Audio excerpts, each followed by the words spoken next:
Good morning students.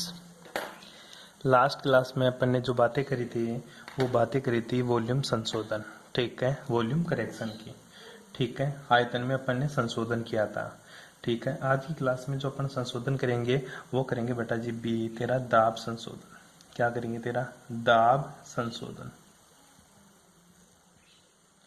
दाब संशोधन को इंग्लिश में बोलेंगे इसको प्रेशर करेक्शन।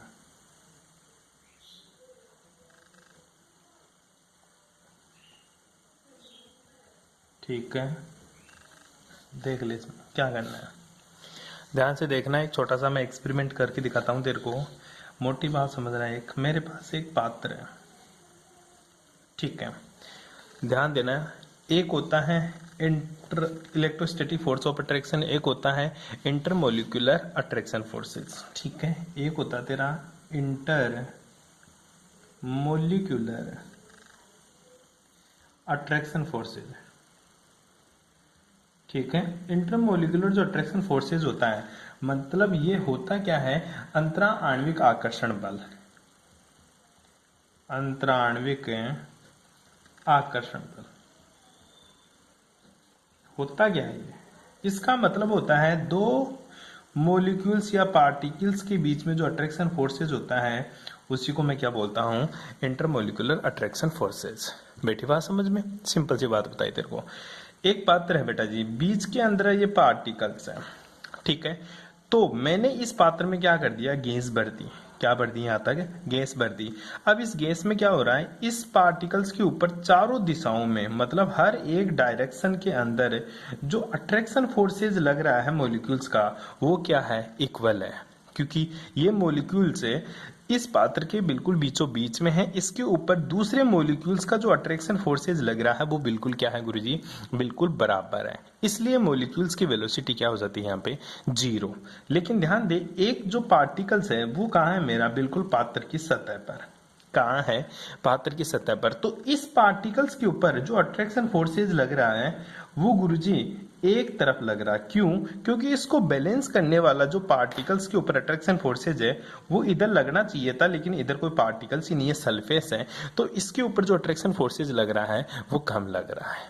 क्या लग रहा है? कम लग रहा है। लेकिन इधर कोई अट्रैक्शन फोर्सेज ही नहीं है, तो ये क्या कर रहा है, ये अंदर की तरफ खिंच रहा है, ये मॉलिक्यूल्स अंदर की तरफ खिंच रहा है। लेकिन इस मॉलिक्यूल्स के ऊपर चारों दिशाओं में अट्रैक्शन फोर्सेज क्या है, बराबर है। इसलिए ये मॉलिक्यूल्स तेरा स्वतंत्र होकर गति करता है। क्यों? जितना अट्रैक्ट इस मॉलिक्यूल से हो रहा है उतना ही अट्रैक्ट इससे हो रहा है। तो ये चल रहा है अपनी रफ्तार में, तू अट्रैक्ट करता रहे भाई, तू उतना ही अट्रैक्ट करेगा, तू अपनी स्पीड में चल रहा है। लेकिन इस मॉलिक्यूल्स की बात करूं तो जो तेरा बी मॉलिक्यूल्स है, ये तेरा ए मॉलिक्यूल्स है, तो बी मॉलिक्यूल्स के ऊपर गुरुजी एक ही दिशा में अट्रैक्शन फोर्सेज होता है, इसलिए इसकी जो वेलोसिटी होती है, इसकी जो स्पीड होती है, ठीक है, वो क्या हो जाती है गुरुजी, डिक्रीज हो जाती है। क्यों हो जाती है? सोच, आइडियल गैस क्या बोलती थी, आइडियल गैस ये बोलती थी कि मॉलिक्यूल्स के बीच में जो इंटरमोलिकुलर अट्रैक्शन फोर्सेज होता है ना, वो मेरा नेगलेक्ट होता है, जीरो होता है, मतलब कोई इंट्रामोलिकुलर अट्रैक्शन फोर्सेज नहीं होता। इसलिए पात्र की सतह के ऊपर मॉलिक्यूल्स अपनी जो स्पीड होती है उसी स्पीड से आकर टकराता है। लेकिन रियल गैस जो वान डेर वाल ने बताया, वान डेर वाल ने बोला कि भाई साहब बीच वाला जो मॉलिक्यूल्स है उसके ऊपर तो अट्रैक्शन फोर्सेज मैंने मान लिए जीरो है, क्योंकि चारों दिशाओं में है, और भी मॉलिक्यूल्स हैं, तो ये सारे मॉलिक्यूल्स बराबर मात्रा में इसको अट्रैक्ट कर रहे हैं, तो इसके ऊपर तो अट्रैक्शन फोर्सेज जीरो है। लेकिन जो मॉलिक्यूल्स पात्र के सरफेस के पास में है उसके ऊपर जो अट्रैक्शन फोर्सेज लगेगा वो अट्रैक्शन फोर्सेज एक ही दिशा के अंदर लगेगा, इसलिए एक ही तरफ ये मॉलिक्यूल्स खिंच जाएगा, जिसकी वजह से जिस स्पीड से ये मॉलिक्यूल्स पात्र की सतह पर टकराना चाहिए उस स्पीड से मॉलिक्यूल्स पात्र की सतह पर नहीं टकराता। क्यों? क्योंकि इसको दूसरे मॉलिक्यूल्स जो पड़े हैं वो इसको क्या कर रहे हैं, अट्रैक्ट कर रहे हैं, खींच रहे हैं इसको। इसलिए इसकी स्पीड में क्या हो जाती है, इसकी वेलोसिटी में क्या आ जाती है गुरुजी, कमी आ जाती है। क्या आ जाती है बेटा? कमी आ जाती है। और मैंने तेरे को शुरू में बताया था कि पात्र की दीवार पर जो वाल है, ठीक है, इस वाल के ऊपर पार्टिकल्स के द्वारा लगाया गया फोर्स ही क्या है, मेरा प्रेशर कहलाता है। पार्टिकल्स के द्वारा, सरफेस पार्टिकल्स के द्वारा जो भी विजल है मेरा, उसके सरफेस के ऊपर लगाया गया फोर्स क्या कहलाता है, मेरा दाब कहलाता है। जितना ज्यादा फोर्स लगेगा पार्टिकल्स का उतना ही ज्यादा ये पात्र क्या फील करेगा, फोर्स फील कर, दाब फील करेगा तेरा। आई बात समझ में। तो ये मॉलिक्यूल्स इसको अट्रैक्ट करें, आइडियल गैस क्या बोलती थी, कोई अट्रैक्शन नहीं होता, कोई अट्रैक्शन नहीं होता, तो इस मॉलिक्यूल्स का जो प्रेशर है वो बहुत ही ज्यादा होगा। लेकिन रियल गैस बोलती है नहीं भाई, इसको पीछे कोई दूसरे पार्टिकल्स अट्रैक्ट करे जिसकी वजह से इसकी स्पीड कम होगी, स्पीड कम होगी तो उतनी स्पीड से पात्र की सरफेस पे जाके ये टकराएगा नहीं, और नहीं टकराने की वजह से इसकी स्पीड कम हो जाएगी और इसका प्रेशर भी क्या हो जाएगा, कम हो जाएगा।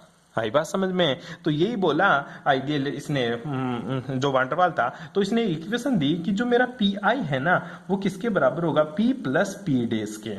आइडियल गैस के प्रेशर में कुछ प्रेशर जोड़ दूंगा ना मैं, क्यों कम है, आइडियल ने बोला था कि ये पूरा का पूरा टकराता है, लेकिन एक्चुअली में क्या है, कमी है। अगर आइडियल गैस के प्रेशर में कुछ प्रेशर में जोड़ दूं, ठीक है, तो ये मेरा रियल प्रेशर के बराबर आ जाएगा। वॉल्यूम में अपने घटाया था, प्रेशर में अपने क्या कर दिया, जोड़ दिया। क्यों जोड़ा, क्योंकि गुरुजी कुछ प्रेशर मॉलिक्यूल्स के अट्रैक्शन फोर्सेज की वजह से कमी आ गई, अगर मैं उसको जोड़ दूं तो आइडियल और रियल क्या हो जाएंगे, मेरे बराबर हो जाएंगे।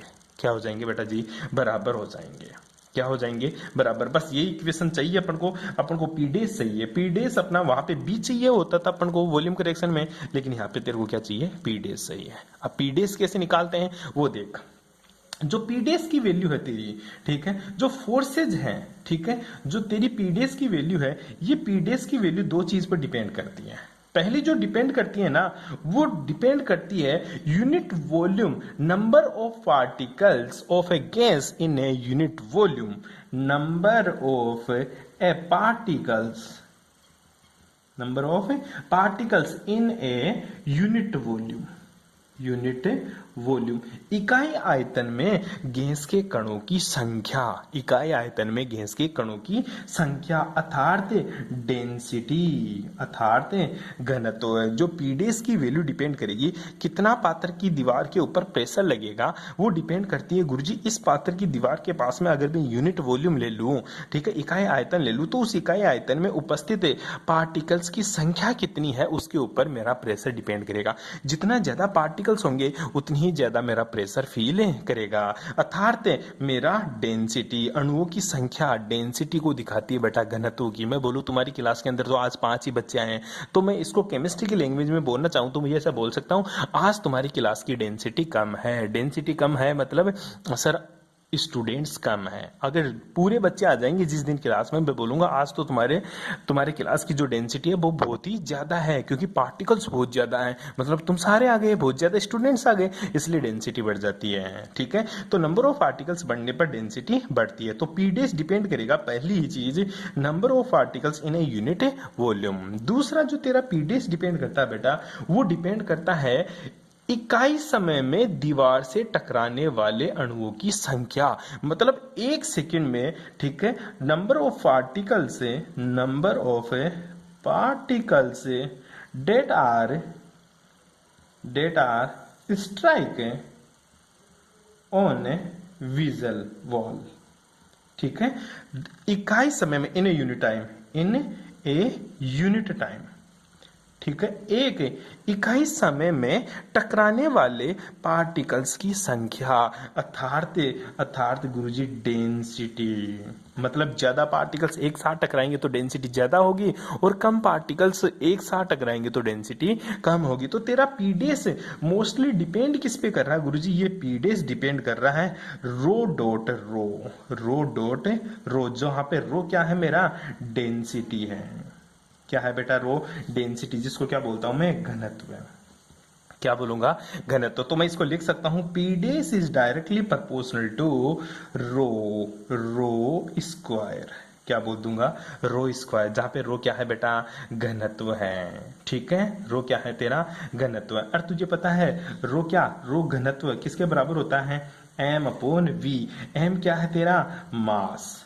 m क्या है तेरा, मास। अगर m की वैल्यू में ले लू 1 मोल, तो तेरा रो किसके बराबर हो जाएगा गुरुजी, रो बराबर हो जाएगा 1/v के। किसके बराबर हो जाएगा बेटा, 1/v के। किसके बराबर हो जाएगा बेटा, 1/v के। कोई प्रॉब्लम, तो मैं इसको लिख सकता हूं कि रो पी डेस बराबर directly proportional to m upon v का होल स्क्वायर। और m की वैल्यू इसने 1 मोल ले ली, तो पी डैश डायरेक्टली प्रोपोर्शनल हो जाएगा 1/v का स्क्वायर, 1/v का स्क्वायर। अब मैं प्रोपोर्शनल टू का साइन हटाता हूं तो मैं लिख देता हूं P dash equals to a/v square, a/v square, a/v square. मान ले मैं m की वैल्यू n मोल ले लूं, m का मान कितना लिख दूं, m मोल, ठीक है। ये तो किसके लिए है बेटा, 4 1 मोल के लिए, ठीक है। मैं ले लूं 4n मोल, 4n मोल के लिए, तो तेरा पी डैश किसके बराबर आ जाएगा गुरुजी, ये मेरा पी डैश बराबर हो जाएगा बेटा n स्क्वायर a/v स्क्वायर। क्यों, क्योंकि देख बेटा m का स्क्वायर है यहाँ पे, तो 1 का स्क्वायर है, मान ले यहाँ पे 1 मोल था, तो 1 मोल था तो 1 लिख दिया, 1 का स्क्वायर 1 ही होता है। परंतु ध्यान दे मैं n मोल ले लूं तो P dash equal to n square a/v square मेरी वैल्यू आ जाती है। बैठ गई बात समझ में, और ये वैल्यू आ जाती है तेरा पी डैश की वैल्यू इक्वेशन नंबर 1 में पुट कर दे, ठीक है। ये तेरी इक्वेशन नंबर 1 थी, तो पी आई किसके बराबर हो जाएगा, करेक्शन प्रेशर किसके बराबर हो जाएगा, तो मेरा पी आई हो जाएगा गुरुजी P plus n square a/v square. कोई प्रॉब्लम यहाँ तक है। और कल अपन ने वॉल्यूम करेक्शन जो वी आई निकाला था वो क्या था, v माइनस का b, किसके लिए, 4 1 मोल, किसके लिए रे, 4 1 मोल। और तो वी आई बराबर v माइनस का n भी किसके बराबर हो जाएगा बेटा, ये हो जाएगा गुरुजी 4n मोल, 4n मोल, ठीक है। यहां तक किसी को कोई प्रॉब्लम, ठीक है। From ideal equation, from ideal gas equation, ideal gas equation, जो आइडियल गैस इक्वेशन थी वो क्या होती है तेरी, पीवी इक्वल्स टू nRT, क्या होती है बेटा, पीवी इक्वल्स टू nRT, ठीक है। और अपन ने जो वान डेर वाल इक्वेशन प्रूव करनी है, ठीक है, तो इसकी जगह में क्या लगा दूं, पीआई, और इसकी जगह वीआई, वैल्यू पुट कर दे पीआई और वीआई की, पीआई और वीआई की वैल्यू पुट करूंगा तो क्या आ जाएगा, पीआई की वैल्यू में पुट करता हूं तो बेटा क्या आ जाता, P plus n square a/v square, ठीक है। और एन आई वी आई की वैल्यू v माइनस का एन बी इक्वल्स टू क्या हो जाएगी मेरी, एन आर टी। यही क्या है मेरी, यही गुरुजी मेरी कौन सी गैस है, real gas equation, real gas equation, जहां पर ए और तेरा जो बी है ये किसको प्रदर्शित करता है, ये प्रदर्शित करता है गुरुजी मेरे वान डेर वाल कांस्टेंट, किसको प्रदर्शित करता है तेरा, वान डेर वाल कांस्टेंट को प्रदर्शित करता है। ए और बी किसको प्रदर्शित करता है तेरा, वान डेर वाल कांस्टेंट को, ठीक है। और इसी इक्वेशन को मैं कौन सी इक्वेशन भी बोल सकता हूं, इसी इक्वेशन को मैं बोल सकता हूं तेरी वान डेर वाल गैस इक्वेशन, वान डेर वाल गैस इक्वेशन। कोई दिक्कत यहाँ तक करना बेटा, बाकी की बातें करेंगे अपन नेक्स्ट क्लास में, ठीक है। थोड़ा सा कोऑपरेट कर लो मेरे को। किस लिए कोऑपरेट करने के लिए बोल रहा हूँ बेटा, जो मैं पढ़ा रहा हूँ वो तेरी फिजिकल है, और फिजिकल जो पढ़ना है ना तुम्हारे बस की बात नहीं है, परंतु मैं तुम्हें पढ़ा रहा हूँ, फिर भी इसलिए पढ़ा रहा हूँ ताकि तुम्हारे पास अगर बाद में कोई भी ऑफलाइन टीचर आए तो तुम्हें इतनी प्रॉब्लम का सामना नहीं कर रहे। ऑर्गेनिक और इनऑर्गेनिक में अगर मैं आज स्टार्ट कर दूं तो तुम्हें इतना मजा आएगा पढ़ने में जितना तुम सोच भी नहीं सकते हैं, ठीक है। आई बात समझ में, जो फिजिकल है इसको पढ़ाने वाला और पढ़ने वाला दोनों ही हिम्मत वाले होते हैं भाई, मैं तेरे को साफ साफ बता देता हूँ, ठीक है। इसलिए जो पढ़ा रहा हूँ उसको थोड़ा सा ध्यान से पढ़ ले। फिर भी मैं चाहता हूँ इसको यहीं खत्म करने के लिए, मैं तेरे को इस यूनिट को यहीं खत्म कर रहा हूं। क्यों, इसके आगे का जो पढ़ाऊंगा वो बाद में पढ़ाऊंगा जब मैं ऑफलाइन पढ़ाने आऊंगा स्कूल कॉलेज में, ठीक है। तो इसको बाद में वहां से शुरू करेंगे। तो जब भी मैं ऑफलाइन क्लास लेने के लिए आऊं तो अपन बेटा केवल फिजिकल डिस्कस करेंगे। मैंने इसको यहीं पे ब्रेक कर देना है। अब मैं जो स्टार्ट करूंगा वो स्टार्ट करूंगा तेरी इनऑर्गेनिक केमिस्ट्री। कौन सी केमिस्ट्री पढ़ूंगा मैं, इनऑर्गेनिक केमिस्ट्री। ऐसा क्यों कर रहा है तू, इनऑर्गेनिक केमिस्ट्री फिजिकल पढ़ाते पढ़ाते इनऑर्गेनिक को पढ़ाने लग गया। बेटा मैं मेरा भला नहीं देख रहा, मैं तेरा भला देखने के लिए ही इनऑर्गेनिक केमिस्ट्री स्टार्ट कर रहा हूँ। रीजन यह है क्योंकि इनऑर्गेनिक और ऑर्गेनिक केमिस्ट्री में तेरे को ऑनलाइन भी पढ़ाऊंगा तो तेरे को बहुत मस्त वाली समझ में आएगी। अगर यकीन नहीं है तो कल का वीडियो देख के देख लेना, ठीक है। आई बात समझ में। तो इनऑर्गेनिक स्टार्ट करूंगा, फिजिकल को मैंने यहीं स्टॉप करना है। लेकिन जिस दिन मैं कॉलेज आऊं उस दिन आपको सिर्फ फिजिकल की कॉपी जरूर लेके आनी है, क्योंकि मैं फिजिकल जरूर पढ़ाऊंगा उस दिन, ठीक है भाई। Thanks for cooperation.